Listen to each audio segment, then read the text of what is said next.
On behalf of GP Bullhound, White & Case and Le Galion, welcome to our space event. So I would like to say a few words about your hosts today. GP Bullhound, founded in 1999, is a tech-focused advisory and investment firm with $1 billion assets under management, powered by 150 professionals across 12 countries.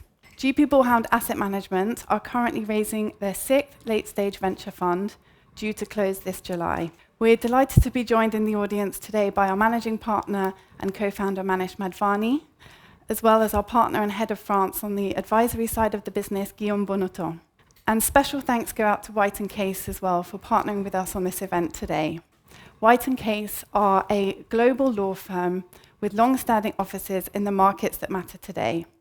And it's with great pleasure we welcome Sam Golshani and Guillaume Vitriche, both partners from White & Case in Paris. Last but not least, the Galion Project. The Galion Project is a community of over 500 tech entrepreneurs who support each other, boost ambitions, share ideas.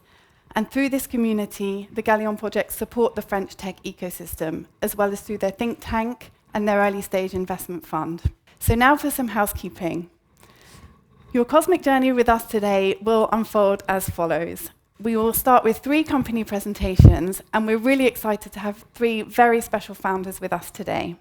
Starting with Dan Ceperley, COO and co-founder of LeoLabs, followed by Barbara Belvisi, CEO and co-founder of Interstellar Lab, and David Kownator, CFO of Isar Aerospace. Following the company presentations, we will have a panel discussion moderated by GP Bullhound partner Ben Prade. After the panel discussion, there will be the opportunity for a Q&A with the speakers. And I'm sure after you hear these presentations, everyone will be really eager to get stuck in. I know I can't wait myself. So before we kick off with the first presentation, and I need my iPad for this bit, sorry, I would like to share some points with you demonstrating why space tech presents such compelling opportunities for investors seeking high growth potential, which I believe most of you in this room are. So the global space industry is growing rapidly, expected to reach over $1 trillion in annual revenue within the next 15 years. This has expanded by 70% since 2010, with forecasts of up to 11% annual growth to 2030. Declining launch costs. Launch costs are projected to drop by 95% by 2040, making space more accessible for new services and business models. Diverse applications.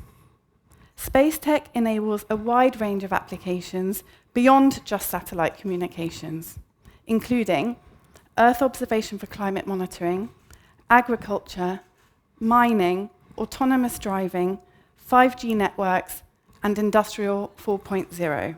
Private sector involvement. The space industry is no longer limited to governments, with private companies like SpaceX, OneWeb, and Amazon driving innovation and investment in areas like broadband connectivity and IoT connectivity. Leadership in Europe. Europe is an attractive destination for space investment. Countries such as France and the UK have thriving ecosystems of space startups, funds, and government policies. Revenue-generating companies. In 2022, 95% of space investments were in revenue-generating companies. That's compared to just 56 in 2015. In summary, rapid technological advancements, declining costs, diverse applications, and private sector vivacity all demonstrate why space tech presents such compelling opportunities for investors seeking high growth potential. So now it's time to hear for those on the front line, and it's with great pleasure and a little bit of relief to hand the stage over to Dan. Thank you.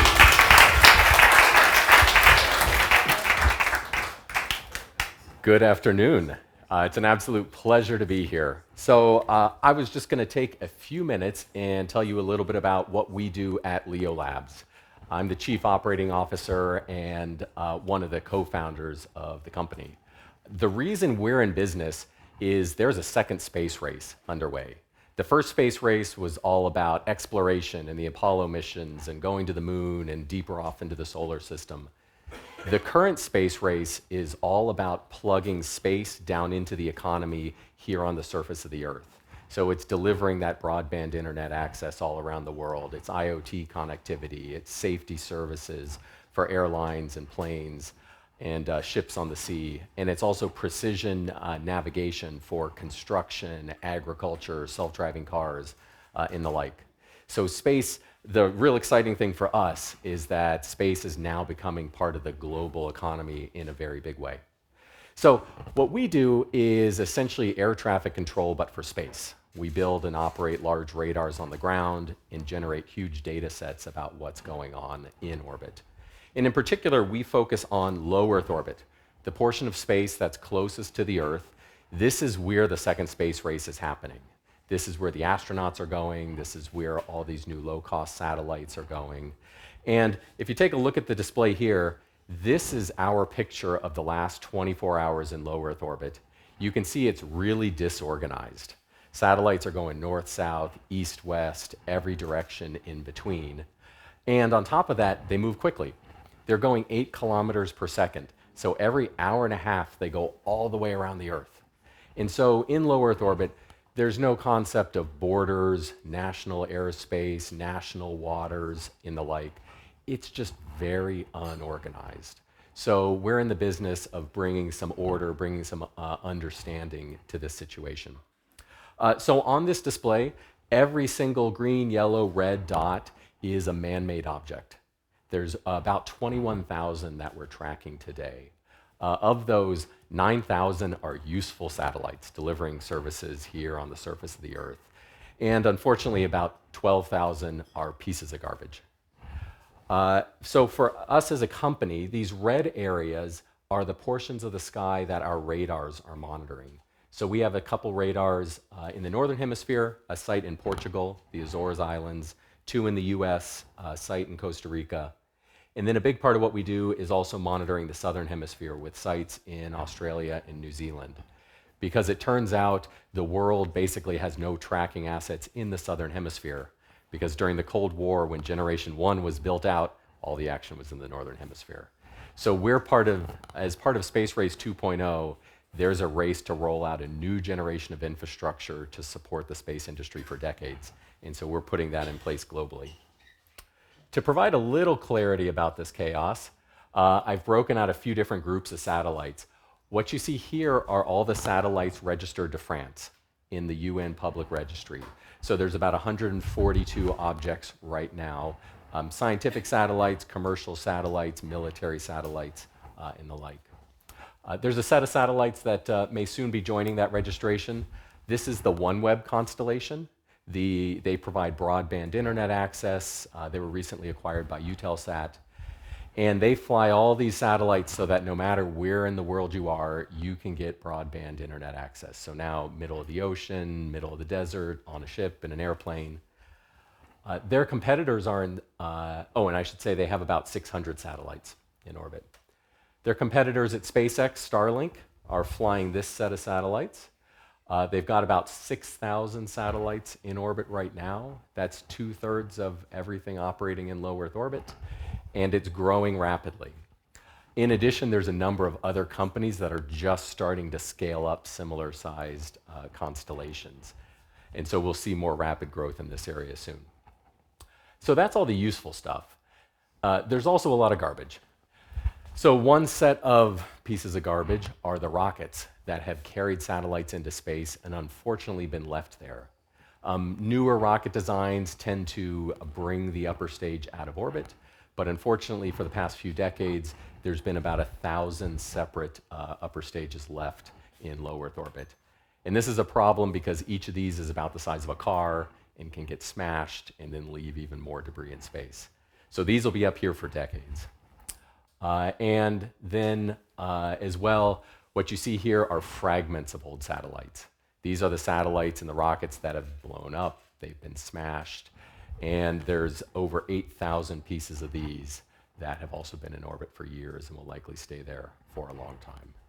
Speaking a little bit more about the growth. One thing that the world is just waking up to is Moore's Law is coming to space.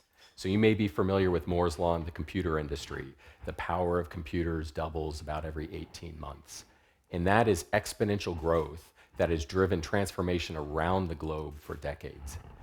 That scaling is now coming to the space industry. Since about 2012, the number of satellites being launched into space has doubled about every 2 years. In the beginning, the growth was relatively small. Now it's really starting to take off. And so my co-founder, Ed Lu, who was an astronaut, flew 3 times to space and helped build the International Space Station, he recently wrote an article in the Wall Street Journal about how this is going to sweep through not only the space industry, but the economy at large. Space is going huge rapidly. So a little bit more about trying to discern what's going on in space. You look at that global view of what's happening, and it looks like chaos. There are about 5 different corridors to low Earth orbit. At the close end, the lower altitude stuff, this is where the humans all operate. This is where the International Space Station is. It's where China operates a space station. There's also some scientific, there's some commercial satellites as well. It tends to be the cleaner part of space, though. The atmosphere pulls some of the junk out and burns it up. Right above that is where a SpaceX Starlink operates. A bunch of other companies are operating there as well. In this portion of space, it is all about traffic management, basically making your satellites swerve like they're on the road so they don't run into somebody else's satellite. The 2 corridors above that, the Iridium corridor and the Bad Neighborhood, are unfortunately portions of space that are not heavily used anymore. This is where there was the biggest collision to date. It's also where a whole lot of rockets and satellites were left from the Cold War. And because there is so much garbage, people don't tend to put their satellites there. Then finally, up at the top is where OneWeb operates. It was actually a very smart move. It is the cleanest part of low Earth orbit. But it's becoming busier. OneWeb's there, and a bunch of other satellite companies are starting to put their satellites there as well. And it comes with the added complication that if you're going to put your satellites at high altitude, you've got to navigate them up on the way up through all the other corridors, and you have to bring them back down at the end of life. So there's some inter-corridor traffic as well. So for us, we got our start in 2016. We're based out of Silicon Valley near San Francisco. It's kind of strange that a company that's only 8 years old has 6 radar sites around the world, has this big infrastructure presence. But the secret is we actually got our start effectively 20 years earlier. My co-founders worked with the National Science Foundation to design radars to study the northern lights, like you see in this photo. It turns out if you're studying the northern lights, you're inadvertently tracking satellites. The satellites are flying through the ionosphere that you're studying. So they'd spent a couple decades figuring out how to manufacture the radars, install them above the Arctic Circle, get them to work through the winter months and the like. And meanwhile, they're tracking satellites and throwing all that data away. And so we had this eureka moment where we said, we can turn this around. We can keep all that satellite tracking data and use it to protect and grow this new space industry.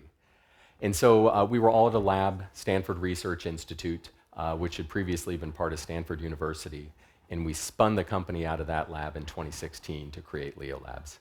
And so now we not only generate the data with our radars, but we also do the data analytics, we do artificial intelligence and machine learning to identify the really risky and critical situations that are unfolding in space and alert our customers to those. So this is a picture of our radar network today. The radar on the left is the one in the Azores in Portugal. These are large facilities, and we pick radar as the technology to track satellites instead of telescopes because it works around the clock. It can work through daylight, it can work through all weather conditions, rain, snow, and the like. And also because it can track a lot of satellites. So while we're sitting here, there are 1,000 satellites per hour passing overhead. And the same is true for every single radar site. So they spend all day, every day, rapidly tracking all of those satellites passing overhead. Our special sauce as a startup is we know how to build these quickly. We build a radar site in less than a year.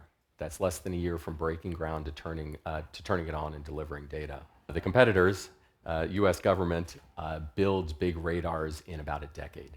Big government projects take a decade to go from breaking ground to delivering data, and that time frame just no longer works with the new space industry.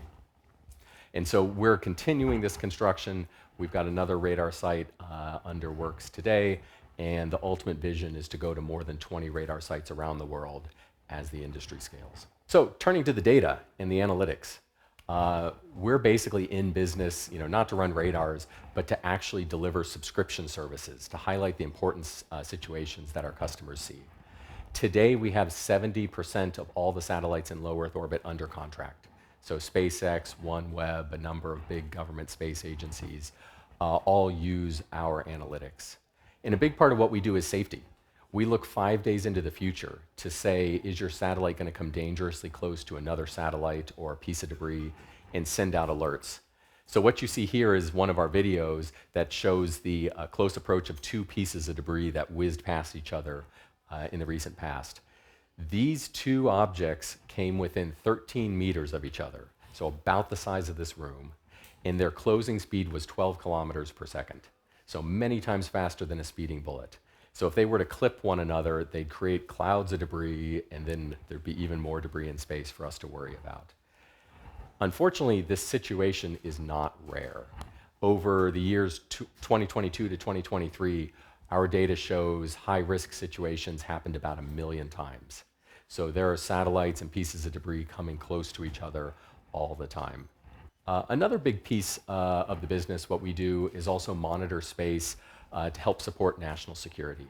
And we support a number of European governments. We support the US government, government in Japan and Australia as well. And what we view our role is bringing transparency to space. If we can highlight the risky, the threatening activities early, it's likely to deter any conflict in space, sort of like keeping the shipping lanes open on the high seas. And so with all this activity, we use our data and our analytics to zoom in on interesting things. And frankly, it's getting a lot more dynamic and interesting up there. So on this slide, you see one of our displays of a set of proximity operations, basically satellites flying up close to one another. 5 years ago, it used to be that this happened really rarely. It took $1 billion space program to develop satellites that could fly close to each other. Now universities have demonstrated it, commercial companies are doing it, lots of governments are doing it. And so in this picture, you see the 4 dots that have circles around them. Those are all 4 satellites launched out of China. They were actually launched in 2 pairs. And they were practicing, they were technology demonstration satellites. There's a lot of very vaguely identified satellites in space. But they've spent the last number of months practicing going in close to one another and pulling away. And you can tell from the motion that it's things like they're practicing taking pictures of each other, or maybe even in some cases they're practicing docking and then pulling apart. This situation got even more interesting because the pairs started working together. So they actually broke one pair apart and had the satellite come over to the third. And then on top of that, they're also in a highly trafficked orbit. So you see 2 Starlink satellites there as well, 2 SpaceX satellites. So all of these practice activities are happening while other commercial satellites are floating past. And this highlights that you don't have separate military activities and commercial activities in space. It's all in the mix together. And so we've spent a lot more time reporting on and analyzing these sorts of activities. So again, we can kind of take down the temperature and nobody gets too overly worried about what's happening. We give people an early warning, an early heads up. So with that, I want to say it's an absolute honor to be here. We're very proud. We just hired our first employee in France, a space expert. We think it'll be one of many that we will have here to support the local space industry and more broadly across Europe. And also we view ourselves as having built a platform for safer space operations, and we expect to be partnering with a lot of innovative space companies, and we're quite excited about all the activity happening here as well. So with that, I'll get off stage, and thank you very much.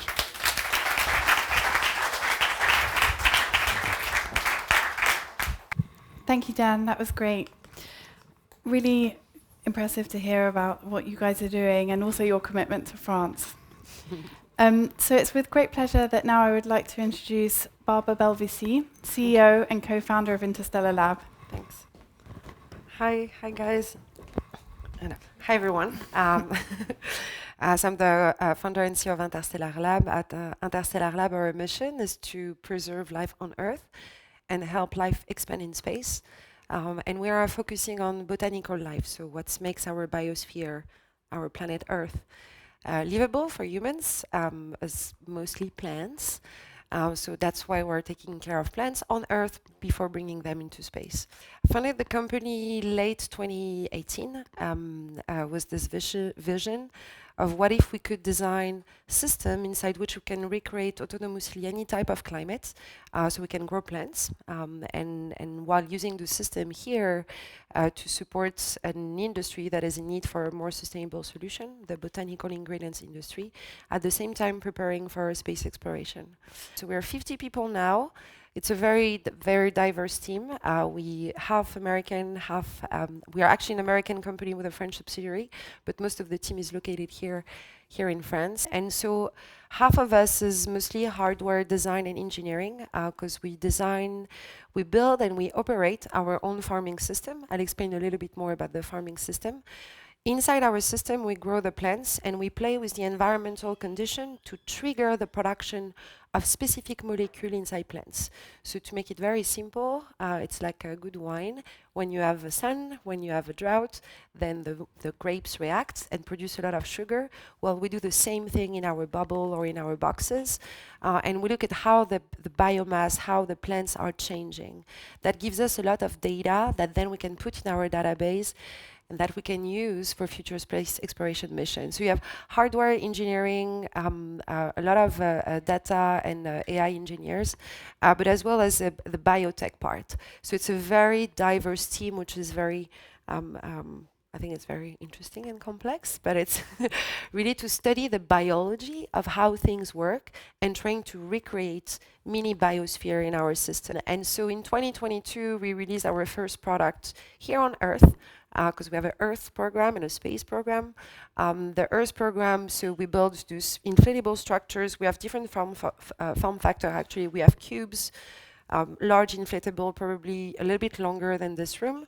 And the next generation coming out of our factory, because we're building a factory to build pods. It's going to be released in a few months from now, like probably around the summer. And so we installed the first products. We've been operating them for our customers. And here we work mostly with cosmetic, natural ingredient company, pharmaceutical company, nutraceutical, that instead of growing their plants or trying to get them from Southeast Asia or Africa, we're just recreating the perfect climate in our system, maximizing the output, minimizing the resources, because this is what space is teaching you, is how with a minimum input you get a maximum output, no waste, and very smart and resilient engineering. So if you don't have the space constraint, you don't design actually the system this way. So we've been using space to design product on Earth, but at the same time we're preparing for space exploration. So we secured a program with NASA called the Deep Space Food Challenge. So NASA had problems with the prepackaged food for astronauts for long-term mission. After 6-7 months, the prepackaged food in space degrades. So it's losing its vitamin, it's losing its key nutrients. Where are most of the nutrients coming from? Well, from plants. So we designed a food production system very similar to the one we're using on Earth. It's a different form factor. So we adapted our hardware. We're using the same AI. We're using the same database that we gather regarding the impact of the climate on plants. And we designed the system for them. So that's a render. I'm going to share videos after. And so to be put inside a space station, we built 2 prototypes for NASA. They're testing the second one right now, and if everything goes well, we should fly by 2025. Then we have a lunar program, so we're not going to put in 27 dew spots on the surface of the moon, but we're bringing a smaller pod, which I will share after, for a mission called Mission Little Prince, like the book, and we have a big announcement actually coming in 2 days. Of course, we're targeting Mars, but we're nowhere from ready to go to Mars. We're still waiting for the rocket. SpaceX is actively working on it, but we have some time and a lot of work to do on Earth, low Earth orbit, and the moon before we go to Mars. But this is our vision. So what we're trying to bring in the space industry is well, if you think about becoming multiplanetary species or even multiplanetary life, so bringing life out of Earth and bringing it in space, well, it has to go through biology. At least this is what we're pushing for. A lot of people believe humans shall not be in space and we shall only send robots. Well, what we believe in as a company is that the only conscious form of life that we know is coming from biological life. So if we want to expand consciousness and if we want to expand life into other planets and become interstellar, then it has to go through biology. So that's why we're doing it at the core. So this was filmed at our facility. So we have a 65,000 square feet facility southeast of Paris. And that's the first biopod that we built in 2022. We unveiled it at the end of 2022. So it's the size of the room, a little bit more, 7 meter tall, 6 meter wide. It's a completely sealed bubble that sits on feet.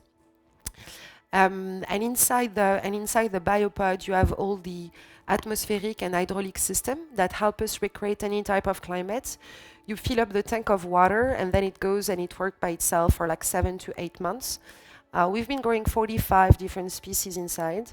We use mostly aeroponics, so no soil base. And the biopod is smart. It knows what it's growing inside, so it has camera. And depending on what molecule from which plants you need, it will trigger blue light, red light, play with the humidity, trigger water stress. And it can gather the data and then just feed the data into our database so we can replicate in all our system. And so those pods, we're using them for a company called L'Oréal. You might know them. It's a cosmetic company. We've been growing different plant species for them in our system. And we've been very efficient in water reduction, so the CO2 impact of the plant that they're using, in those very spaceship-looking greenhouse, which is cool. So we use a lot of 3D printing. So we made a partnership with a company called ABB Robotics. And so to design our system and to be very efficient in the material we're using, we use biomaterials to build the structure inside the pod. We've been testing a lot of different polymer, a lot of different material that we can use to build our system. The latest prototype that we build actually for NASA is mostly 3D printed. So we can replicate in space. So the vision for space is that if we can 3D print the structure, then you can just have a machine in space that will recreate the structure and keep on 3D printing. So that's Mission Little Prince. The video before was the system that we're going to put in the space station, but this one is for the lunar mission. So we signed an agreement with SpaceX to be on board. We signed an agreement with SpaceX and LeoLabs. LeoLabs is the rover company, to be on board the first commercial flight to the moon. There's a 2 years window, should be between 26, 28. We know it's probably going to be around 27. And so it's a commercial flight. It's not test flight. What you see right now are test flight. Rockets are blowing. This is home plan. What we're working on is adapting our system, the system that we designed for NASA for the space station, to make it a smaller version. So it's actually a 16U payload this side. It has a controlled environment system. It has LED system, a passive watering system inside. And we're going to grow roses on the moon. That's why it's called Mission Little Prince. It's actually backed by the family of Antoine de Saint-Exupéry, so La Fondation Saint-Exupéry. We're presenting, I was thinking of bringing, unfortunately I couldn't bring it tonight, but the first demonstrator of the payload that we have at our facility in Ivry. It's a very exciting mission. So the payload will go inside the rover, then the rover will go on Starship. Starship will land on the moon, and then the rover goes down through like a cabling system, and then it will carry the payload and put the little rose, take a picture. There will be a camera, a microphone, and a speaker as well. It's a private mission. It's like we're not making any money with this. Money will be donated to foundation, and it's backed by foundation. But the mission is really here to inspire people. So, when you will look at the moon, then you will be like, oh my God, there is roses growing on the moon, and we made the Little Prince dream come true. So, it's a very exciting one to inspire people. So there is a lot of things to do in space, and hopefully to bring hope back on Earth. This is what the company is about. So Thank you. Voilà.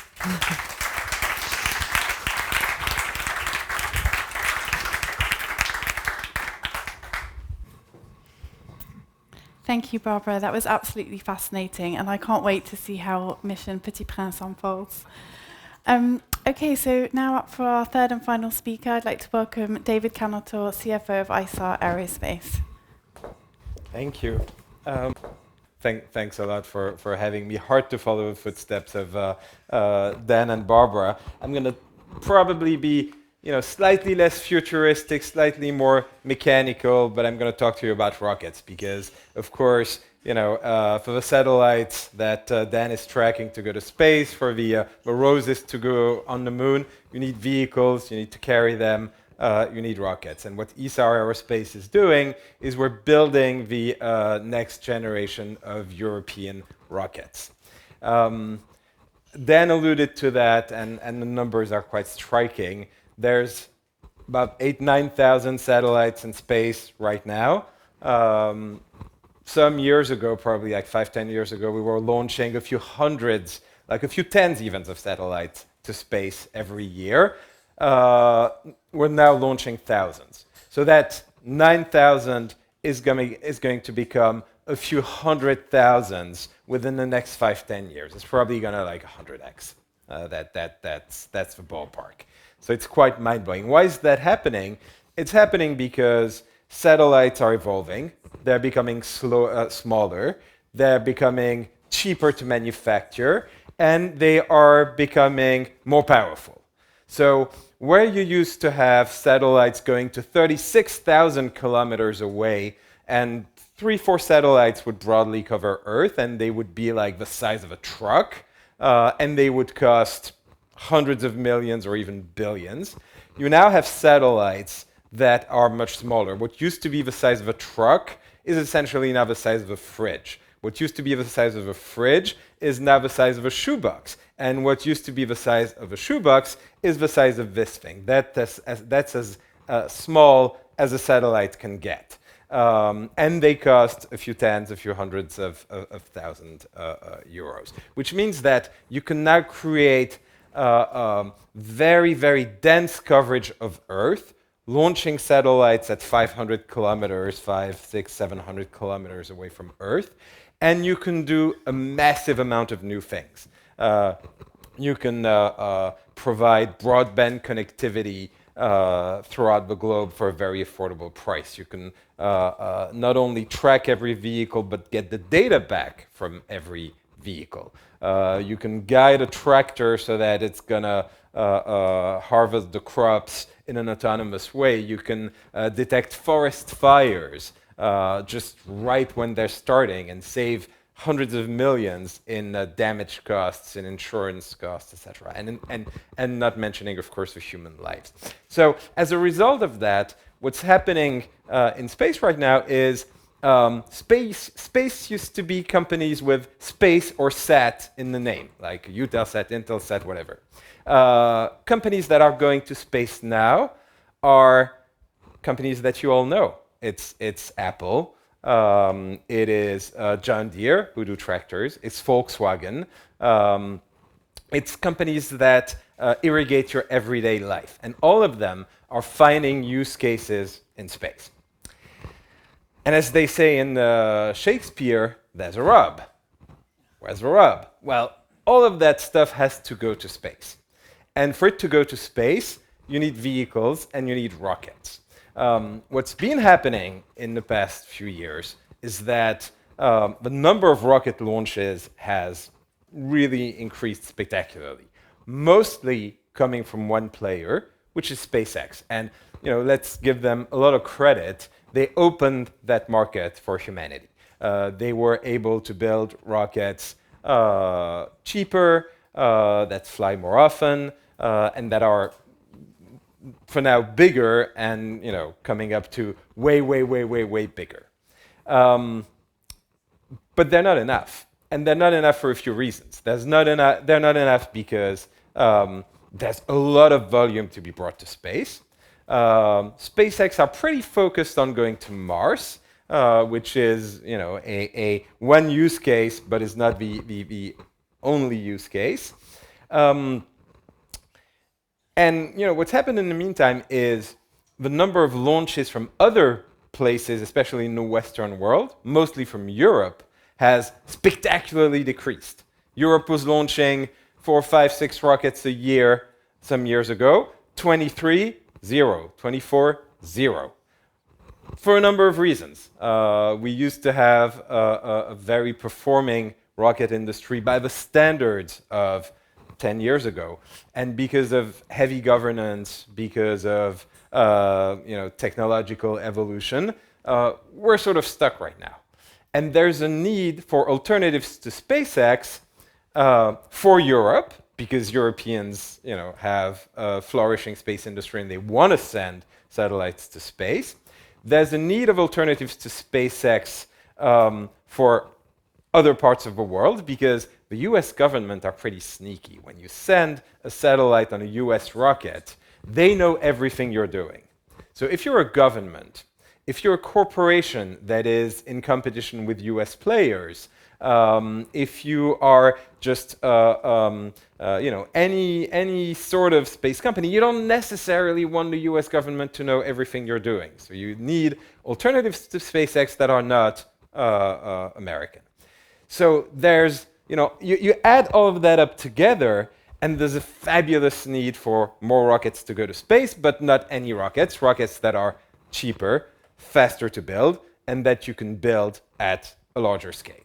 And so that's what we do. That's the reason why Isar Aerospace was created. The company was created in 2018, yes, at the time by the two co-founders, Daniel and Joseph, who were very young engineers, just fresh out of Munich University. They were like 26 or something, pretty mind-blowing. They got some support from some very early SpaceX employees, people who had been cooking goulash on the island of Kwajalein in the years 2000, just before the first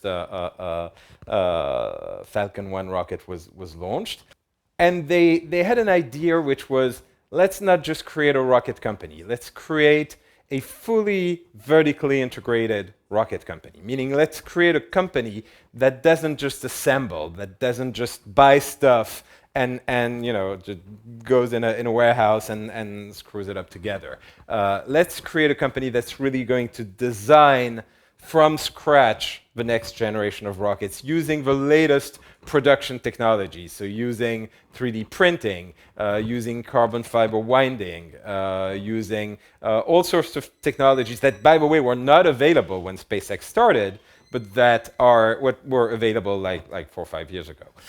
So let's design a rocket that is going to be 10 times faster to build, that will be able to be built in 10 times more volume than what's been done before, for a price that's maybe not 10 times, but at least 5 times lower than what's been done before. Fast forward to today, that vision is about to become a reality very, very soon. We're more than 400 people now in the company, based out of Munich, Germany. We have an R&D center, we have a factory out of Munich where we can already build 8 to 10 rockets a year.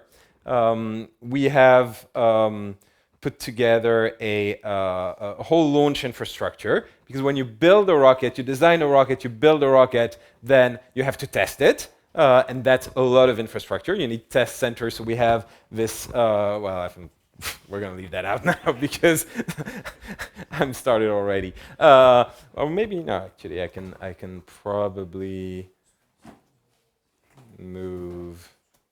Oh yes, one thing I didn't tell you, which is important. What are we building? We're building 2 rockets. First one, which is one that we're building now, is a 1-ton payload rocket. Why 1 ton?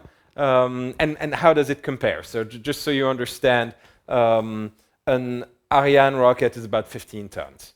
A Falcon 9 by SpaceX is about 15 tons. A lot of the rockets that are being built now as part of the new generation of rockets are 100, 200 kilos of payload. And we believe that 1 ton is really good because you can send quite a few satellites to space. There's a lot of fixed costs in building a rocket. So if you have 1 ton of payload, you have enough revenue to cover these fixed costs and make some profit. And then you're going to ask me, but what's the point of doing a 1 ton rocket when SpaceX have 15 ton? Well, let's put it this way. If you want to fly to New York, you're going to take an A350 or a Boeing 777. If you want to drive to a remote part of the countryside, you're going to use a car, you're going to use a taxi, you're going to use a vehicle that you control. And that's exactly the same thing. A SpaceX rocket, if you have a 500, 600, 700 kilo satellite, which is the case of a lot of people, and you want to go to a very specific point in space at a very specific point in time, you're not going to buy a full SpaceX rocket, which costs you 15 million. You're going to buy a much smaller rocket, and that's what we're building. And then our next rocket, a few years from now, will be a large rocket that's going to cover another part of the market. Just coming back to testing the rocket, we're testing it in the middle of a forest in Sweden, in the very north of Sweden. Very cool place. It's an area dedicated to space that's as big as Luxembourg. We're going to launch from the north of Norway. That's our first launch pad. Our second launch pad will be in French Guiana, in Kourou, where the Ariane rockets are launching from. And we also have operations, say, in the US and in France. And final word on, because there's a few investors in the room, so just so you know who's around the table, we raised about 330 million of capital for now from leading VCs in Europe and family offices. Thank you.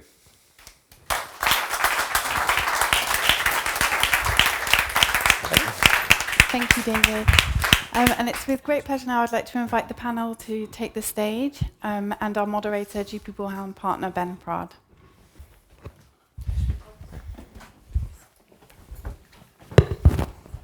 Good, great. Okay, well, thank you so much already to the panel. I mean, that was fascinating, and thank you all for being here on this rainy day. I think, the wonder of space is, we're all fascinated by it. We know so little about it, so it's great to have people such as yourselves here who do know a thing or two. So we'd love to find out really what's knocking around in your brains about the future of what's going to happen. So maybe if we start with the space economy in general. You're all involved in that already. How do you see that developing? What anecdotes and opinions do you guys have about thinking what could happen over the next 5 to 10 years? Barbara, maybe put you on the spot and start with you. Okay. What do you think could be developing themes in that space? Well, for our industry, the one that we are working on, which is bringing biology in space. So the thing to know is that right now the space station is mostly used for research experiments, and biotech in space is very big, and it's getting bigger and bigger. So currently, right now, if you want to, so the thing why it's getting bigger and bigger because of the lack of gravity, the way molecule, whether it's like protein, there is also the use case of crystal. It's like the lack of gravity is allowing biological things to develop in a different way, much faster. Same for materials. So there is a big use case for biotech and material in space. But the thing is, with the space station, which is like a pretty old machine, the hardware is getting, not working that well. Right now, for instance, if you want to conduct a research on a plant in the space station, there is a waiting list of 25 people already in it, and it's a minimum 1 million to do the mission. And the hardware is not working very well, and the data, the gathering right now is kind of not great. So there is a big opportunity for us as a company to provide our system in new space station. And this is what we're working on with all the current commercial private station. We're actually signing agreements. We signed with Voyager. There are many more coming, Axiom, VAST, all those guys. So they can be equipped with research capabilities in low Earth orbit. So there is a big market for research in low gravity environments. And then when it comes to the moon, well, there are currently no one on the moon to buy me a greenhouse, but But it's getting there. But we're all very dependent on Artemis program and the development of the rockets, of the landers. What I expect is that in 27, 28, there will be a shift in the space industry again, like it happened in 27, 28. And it's gonna accelerate a lot more. Of course, because of Starship as well, because the payload capabilities and how much ton you can send to the moon will be dramatically different compared to what we can do right now. So the price is going to drop again. And then NASA and all the space agency, they're all aligned to build a base on the moon, which is not like a fake dream, which is like a reality. There are tons of entrepreneurs working. So yeah, I think it's going to be pretty amazing, the cislunar economy in the coming years. Great. And David, what do you think might happen Well, next? I would think about the space economy from a bit of a different standpoint. I would think about the space economy in terms of the benefits it's going to be creating on Earth. So I think 10 to 15 years from now, the signal of your mobile phone is going to be coming mostly from space. So the telecom operators, and as you know them, have a very big chance of being displaced by the global satellite constellations that can offer much more scalable solutions to bring connectivity to the whole world. And will that be new companies doing that, or will that be the existing mobile operators moving into space? Well, let's put it this way. I think some companies that are currently active in the technology world may be thinking about putting these things together. Like you think, like all the names that you know in the technology world, I think there's a fair chance they would be the winners in that kind of a race. Okay.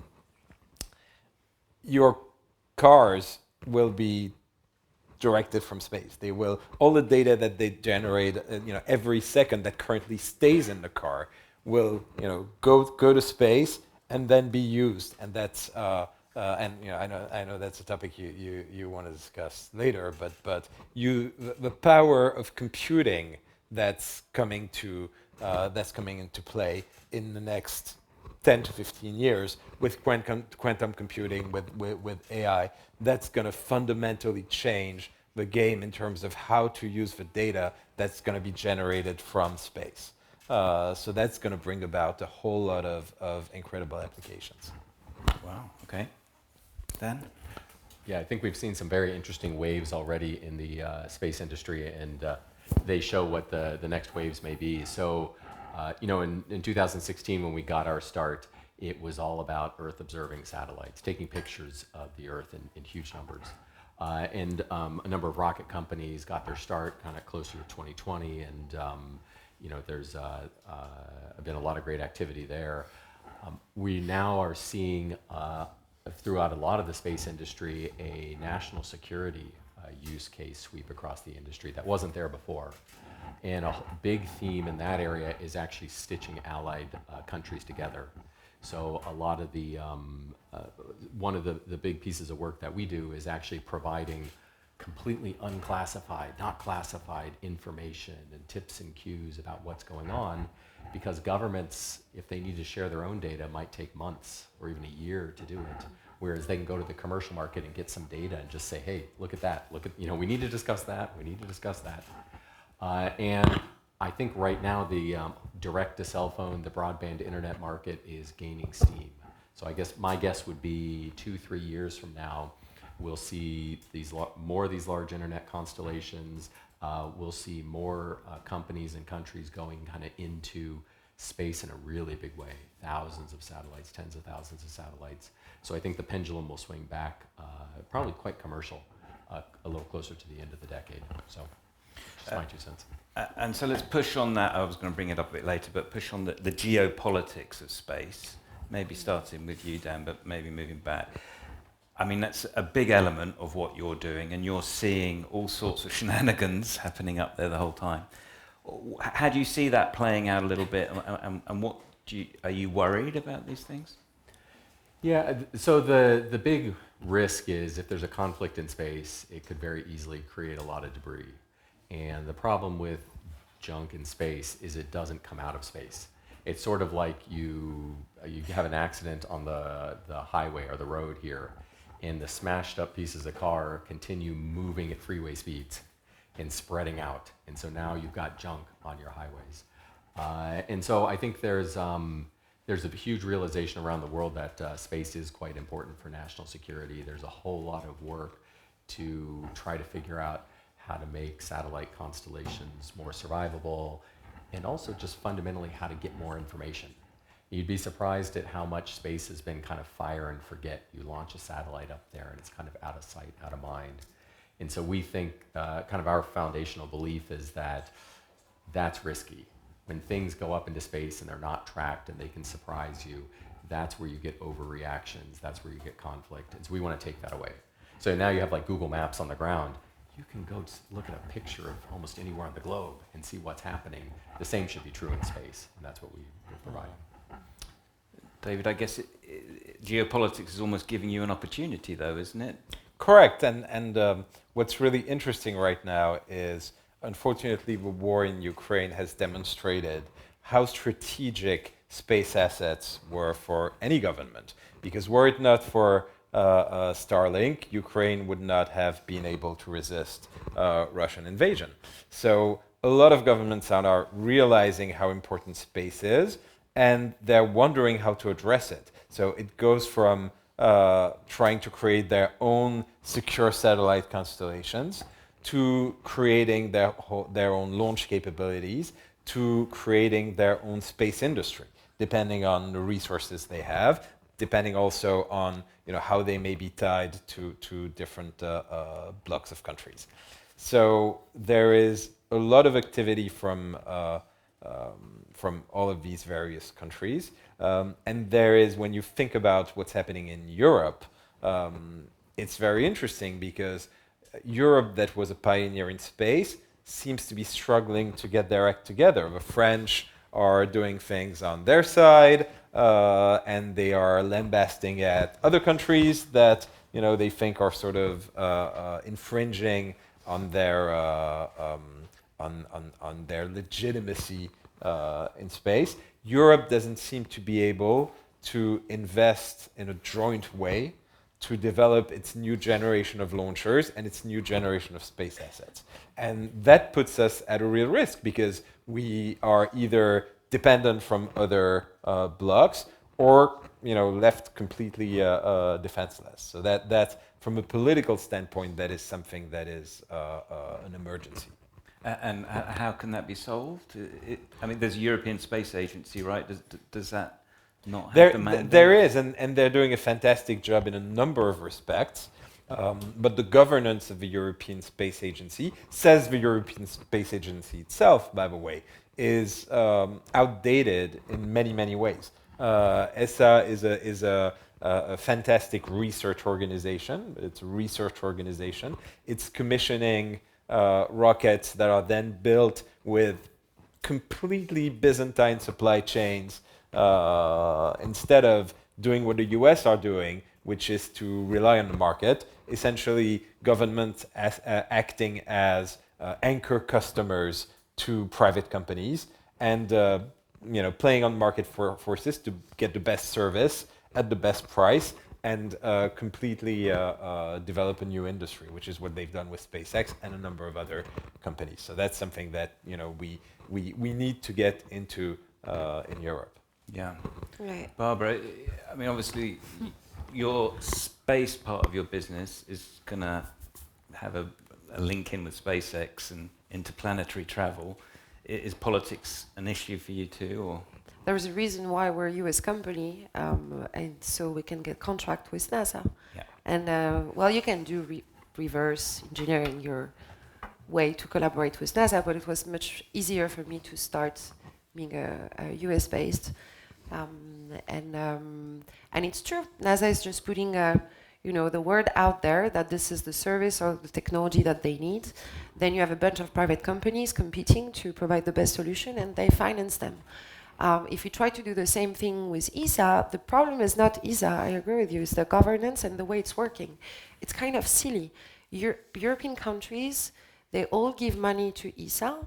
Then if ESA decides that they're going to fund this project, then the company has to get approval from the national space agencies and set up entities. And so right now the Byzantesque financing model is to set up entities in Italy, in Germany, and in France, so you can get money from all the 3 destinations. It's like what an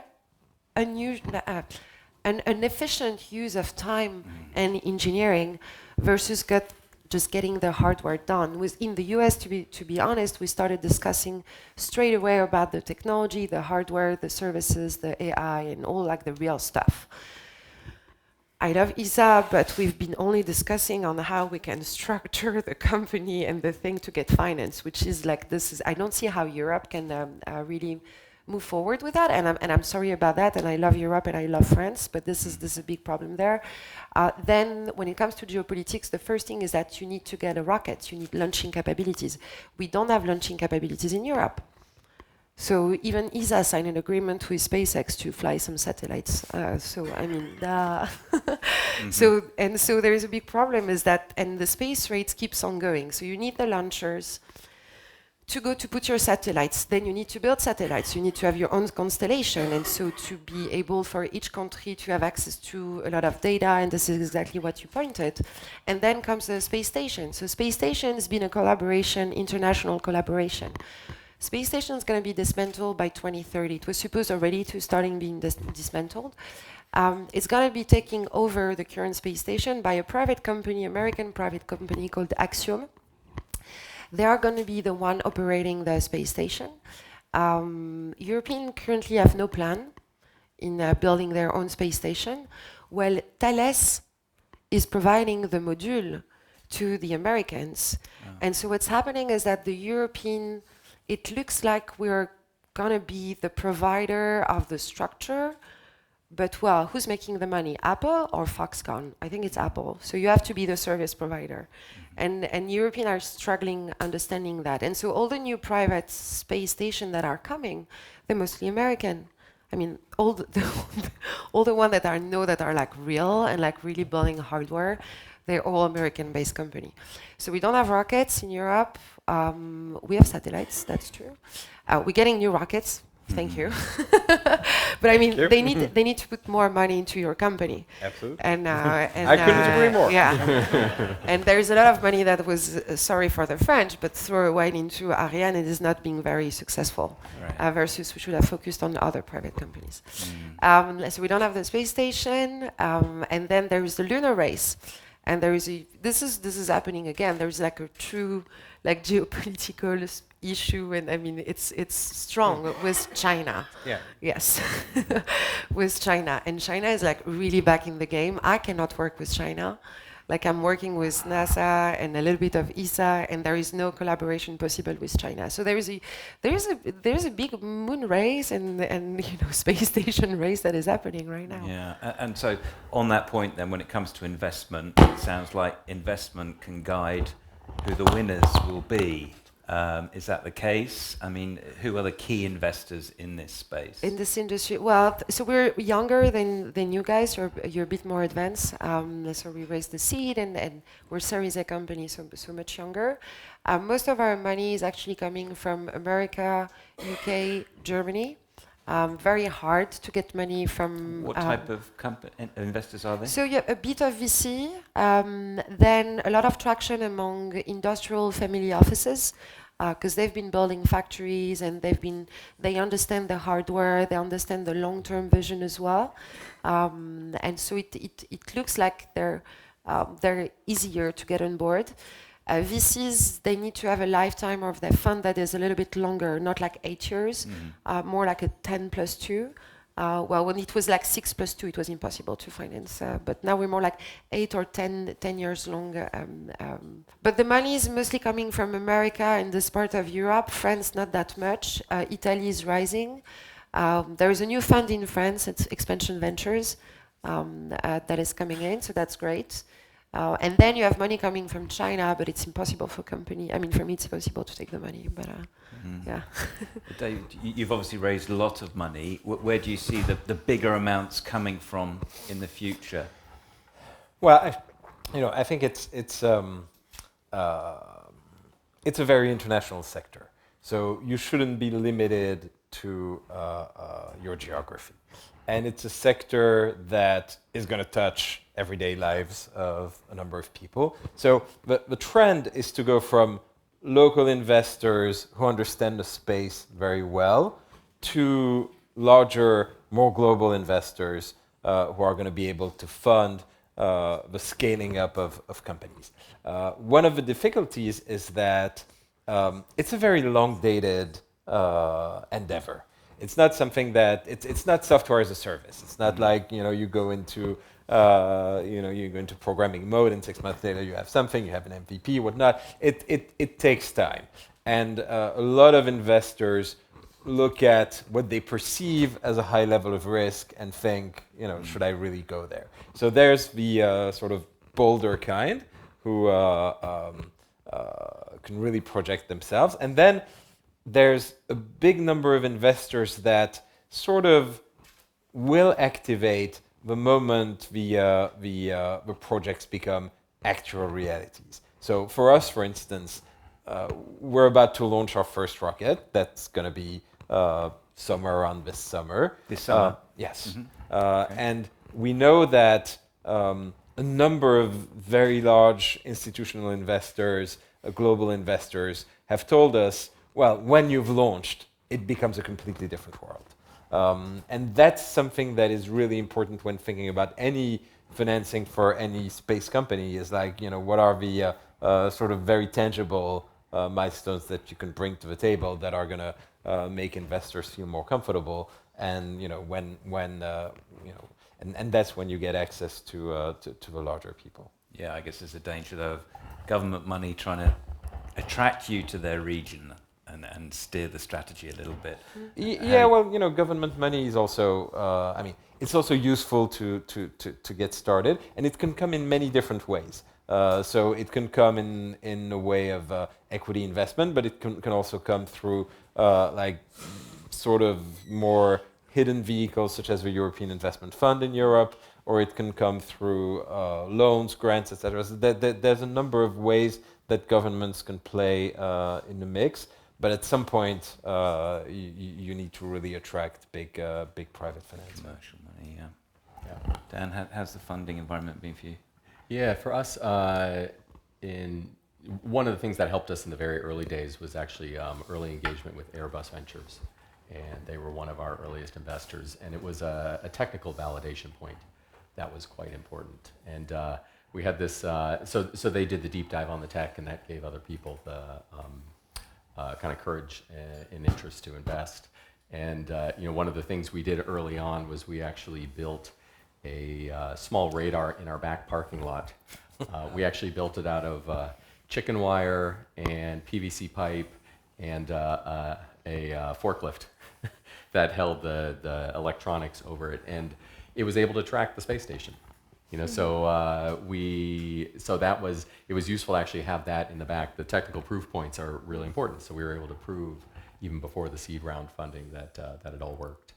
And then so we've raised a few rounds, Series A, Series B, global backing, out of Japan and Australia, and very proudly we're a GP Bullhound, a portfolio company as well.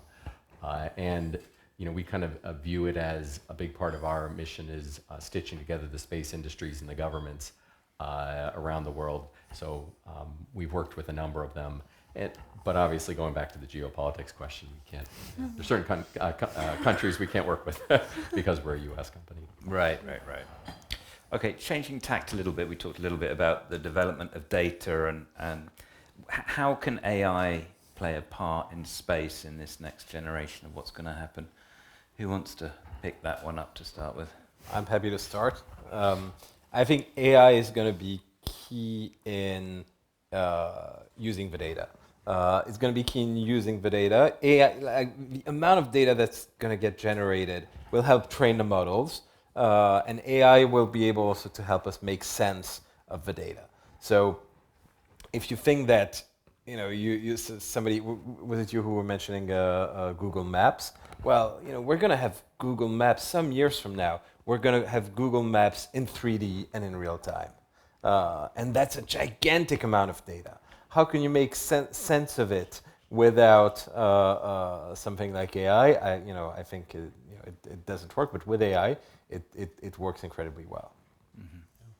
Yep. For us, we're finding two big use cases for AI in our business. The first is just understanding what was just launched into space.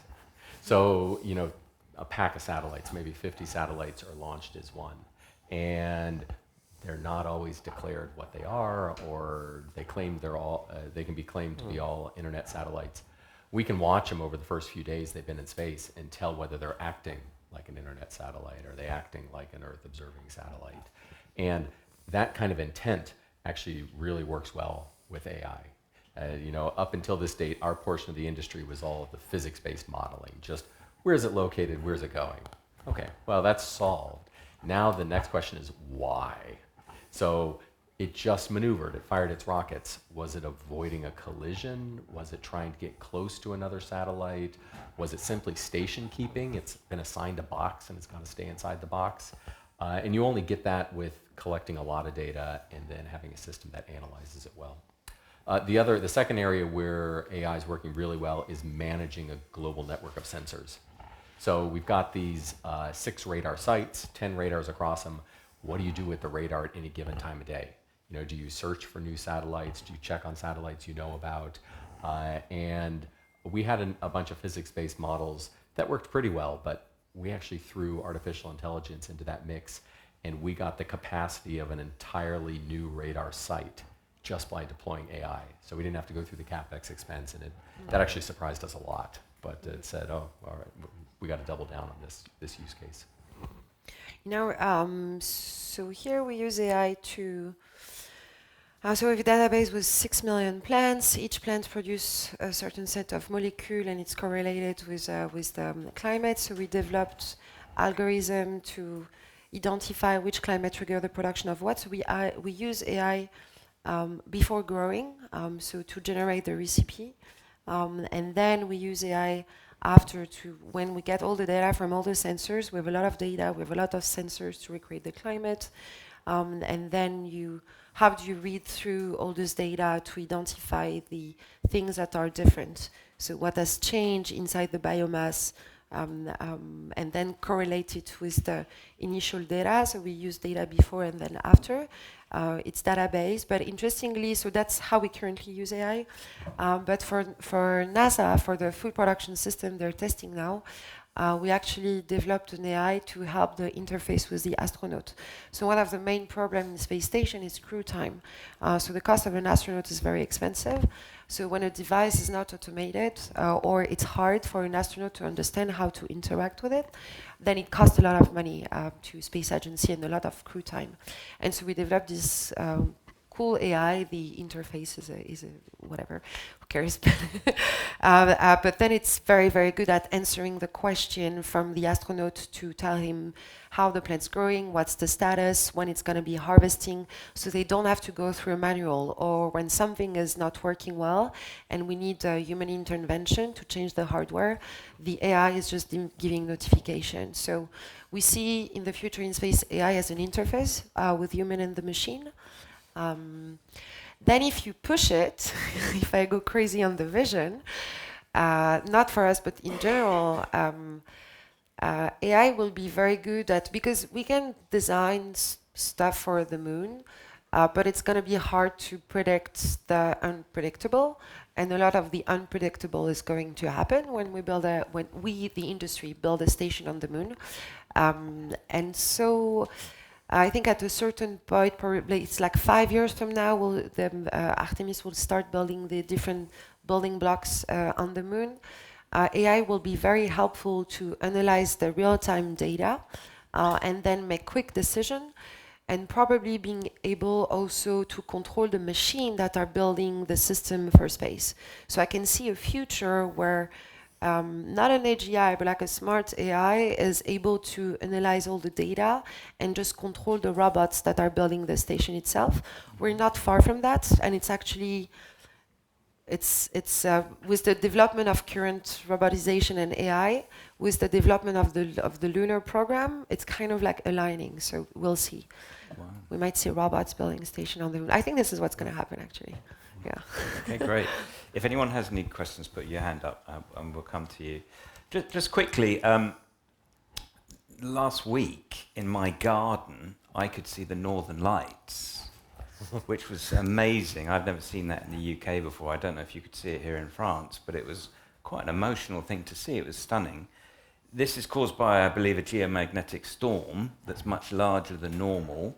It makes me think, well, you know, what are the dangers? What are the risks? I mean, if a geomagnetic storm was serious, what would it do to our everyday lives? How vulnerable are we to a big space event? Yeah. So for us, the big challenge with a geomagnetic storm is it ends up pushing the satellites around. So it becomes harder and harder to predict where they're all going. The reason this happens is actually the storm interacts with the atmosphere, puffs up the Earth's atmosphere, and then satellites are flying through more atmosphere than normal. And it's kind of variable, and so it becomes difficult to predict where they're going, and there's kind of recovery efforts often. If you lose track of debris, you lose track of satellites. So, you know, as more and more services run through space, it becomes a bigger risk if, you know, satellites are pushed out of place when they're delivering internet or precision services and the like. So, you know, one of the interesting things, though, kind of ways to combat that is satellites are now lower cost. They're getting deployed more frequently. So I would imagine in the future there may be batches of satellites on the ground ready to go, and you just end up replacing them faster. No. In fact, we saw Starlink, I think a year ago during a geomagnetic storm, lost a batch of satellites. In the past, that would have been just deadly for a company.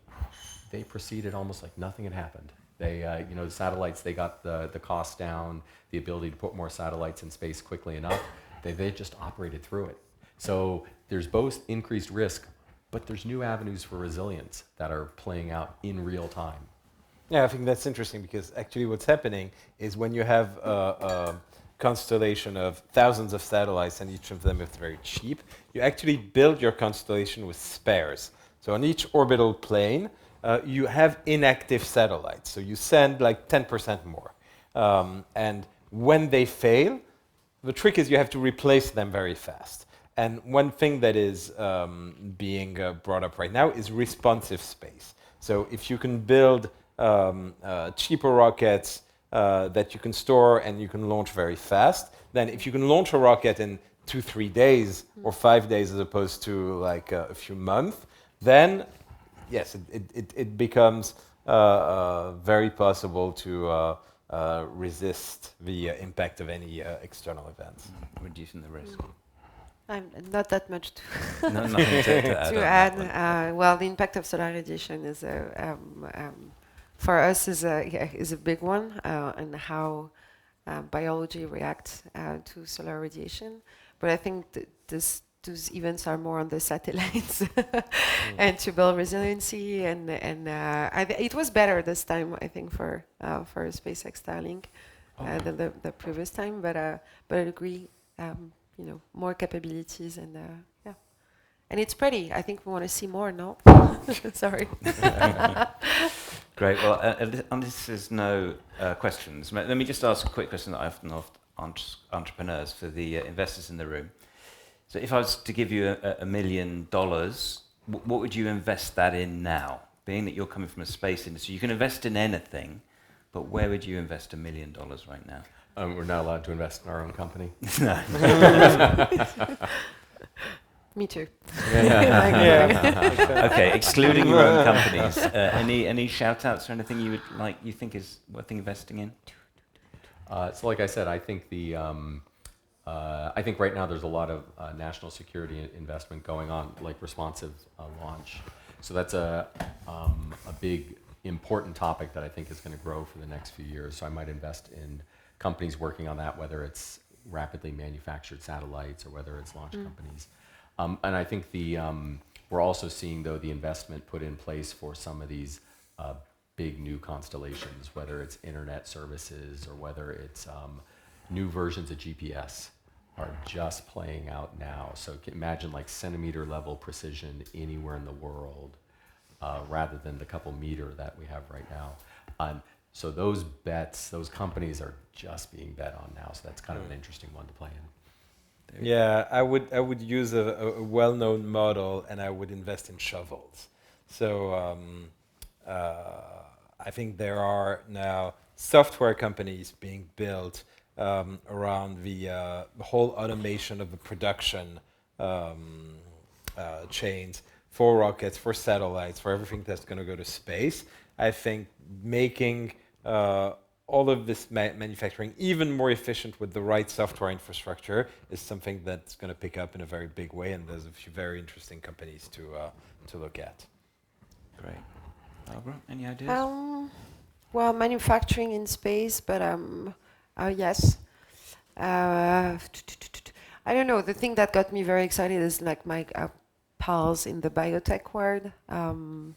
I think there is a lot of opportunity for research, like medicine and everything around, health in space. Doing new vaccine and pharmaceuticals in space. I think there is something very, very big there. Cool. Okay. It's limitless. It's There's limitless. so It's many crazy. Great. One quick question. So I know there's a lot of push for commercial spaceports around the world. So either public, private, or ones set up by new governments. What would make one of these locations successful and maybe take away the dominance of the US or new regions? There's a few things. So first of all, you cannot build a spaceport anywhere. You have to be able to launch your rockets in a way that hopefully they're not going to fall on people. So you have to launch over uninhabited areas. You have ideally to launch in a way that you can use the rotation of the Earth to gain speed for your rocket. Like, one number that Dan alluded to, but which I want to remind you of, is satellites go at 8 kilometers per second. So your rocket has to be able to fly that satellite to 8 kilometers per second, which is 28,000 kilometers per hour. So it requires quite a bit of infrastructure on the spaceport side. Ideally, you want to be close to either the equator or the poles, depending on whether you want to launch observation satellites or communication satellites. And one thing that's often overlooked is the sort of knowledge of the government that is operating the spaceport or regulating the spaceport in regulating the launch of rockets. Because governments grant launch licenses. They have to check that you've done your work properly, that you've tested your rocket properly, that it's well designed, so that it's not going to fall on people. That's the only thing that they care about. And that takes a lot of experience, ultimately takes a lot of money. So there are quite a few projects going on right now. Not all of them will come through. I think when we work with the Norwegian government, who's had some experience in suborbital launches, and we work with the French government, who's very, very experienced.